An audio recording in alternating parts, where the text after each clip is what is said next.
వివాహ వ్యవస్థనే మనకు ఇప్పుడు సమాజంలో ఆహ్, డబ్బు పాత్ర బాగా పెరిగిపోయింది.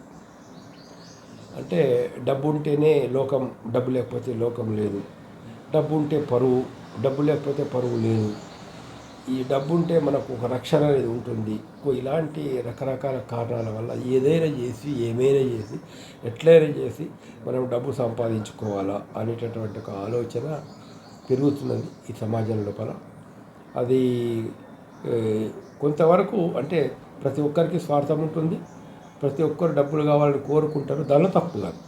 లేదా ఉద్యోగం చేసి డబ్బులు సంపాదించాలని కోరుకుంటారు, అందులో తప్పు లేదు. వ్యాపారం చేసి డబ్బులు సంపాదించాలనుకుంటారు, అందులో కూడా తప్పు లేదు. ఏదైనా వృత్తి కానీ వ్యాపారం కానీ చేసి తగినటువంటి పద్ధతుల్లో డబ్బు సంపాదించాలనుకోవడం అనేది దానిలో ఎటువంటి పొరపాటు ఏమి లేదు. అయితే బలహీనతల్ని ఆధారం చేసుకొని మనం డబ్బులు లాగాలని చెప్పేసి ప్రయత్నం చేయడం. ఇప్పుడు పెళ్ళిళ్ళు ఒప్పుకున్నారు, సరే అమ్మాయిని పెళ్లి చేసుకోవాలా, ఇవాళ డిమాండ్ మనకు కట్నాలు, లక్షల రూపాయలు కట్నాలు. సరే ఏదో తల్లిదండ్రి ఒప్పుకొని ఎంతో కొంత అమ్మాయికి కట్న రూపకంగా ఇచ్చిన తర్వాత దాంతో మీరు సాటిస్ఫై అయినారా కాలేదా? అంటే మేము ఇంకా కావాలి అని చెప్పేసి కోరుకోవడము, లేదా ఏదో కొద్దిగా తక్కువ ఇస్తే ఓ 50 లక్షలు ఇస్తాన దగ్గర 40 లక్షలు ఇచ్చి ఇంకో 10 లక్షలు ఇవ్వకపోతే ఆ 10 లక్షల కోసం ఇబ్బంది పెట్టడం అనేటటువంటిది సరైన పద్ధతి. ఎవరిని ఇబ్బంది పెడుతున్నావు నువ్వు? నీ సొంత భార్యని ఇబ్బంది పెడుతున్నావు. మనం ఎవరిని ఇబ్బంది పెడుతున్నావు? రేపు తెల్లారి నీ పిల్లలకు కాబోయేటువంటి తల్లిని నువ్వు ఇబ్బంది పెడుతున్నావు. ఇది సరైన పద్ధతి కాదు. దీనివల్ల ఏతుందో మనసులో ఒక రకమైనటువంటి ప్రేమ అనేది పోతుంది, గౌరవం అనేది పోతుంది ఎవరి మీద కానీ.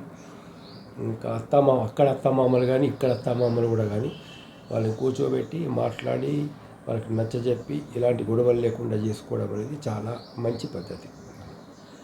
లేదు వాడు ఎట్టి పరిస్థితుల్లోనూ దుర్మార్గంగా డబ్బులు కావాలని చెప్పేసి ప్రయత్నిస్తున్నాడు లేదా తీసుకుంటున్నాడు అని అంటే ఇది చట్టరీత్యా మటుకు నేరం. అందులో 498A అంటే మనం కట్నం తీసుకోవడం అనేటటువంటిది చట్టరీత్యా చెల్లదు. దానికి 7 సంవత్సరాల వరకు జైలు శిక్ష వేసే అధికారం కోర్టులకు ఉంటుంది.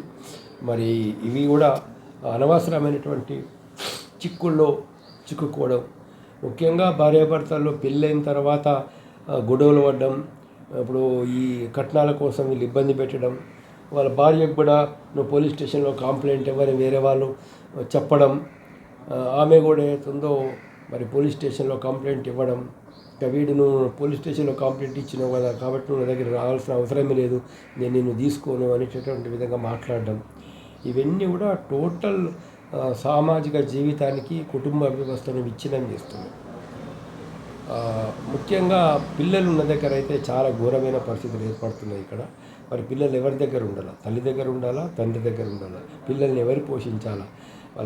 వాళ్ళకు తల్లి కావాలా, తండ్రి కావాలా? మరి ఎవరు లేకుండా పెద్ద లోటు అనేది వాళ్ళకు ఉంటుంది. మరి వాళ్ళ బాధను ఎవరు అర్థం చేసుకోవాలా? ఇవన్నీ ఒక పెద్ద సామాజిక సమస్యగా ఉంటుంది. ఇక్కడ కొంచెం విద్యావంతులు, ముఖ్యంగా ఈ పత్రికలు నడిపేవాళ్ళు, ఈ టీవీ ఛానళ్ళు నడిపేవాళ్ళు, యూట్యూబ్ ఛానల్స్ నడిపేటటువంటి వాళ్ళు, కొంత ఉపాధ్యాయులు, మేధావులు, వీళ్ళు కొంచెం రంగంలోకి దిగి వాళ్ళకి ఏంటంటే ఈ కట్నాలు అనేటటువంటిది పెద్ద దాన్ని ఒక ఆర్థిక విషయాన్ని కుటుంబాన్ని విచ్ఛిన్నం చేసేదిగా తీసుకోపోవద్దు అనే విధంగా ప్రతి ఒక్కరికి నచ్చజెప్పాల్సినటువంటి అవసరం ఉంది. సరే చెప్తే ఎంతమంది వింటారు, ఎంతమంది వినరు అనేది వేరే విషయం.